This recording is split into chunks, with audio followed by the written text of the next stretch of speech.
আজকের রেসিপি চিংড়ি মাছের মালাইকারি।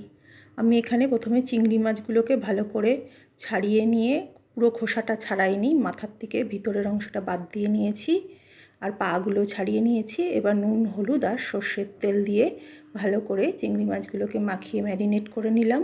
এবার কালো সর্ষে, পোস্ত আর নুন দিয়ে একসাথে ভালো করে বেটে নিচ্ছি। এবার কাঁচা লঙ্কা আর হাফ নারকেলের কিছুটা পোর্শন কুড়ানো দিয়ে এটাকে একসাথে করে বেটে নিলাম।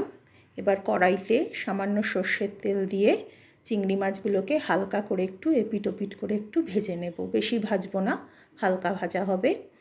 এবার আমি ওই তেলের মধ্যেই আরও একটু সর্ষের তেল দিয়ে ছোট সাইজের একটা পেঁয়াজ কুচি দিয়ে ভেজে নিচ্ছি।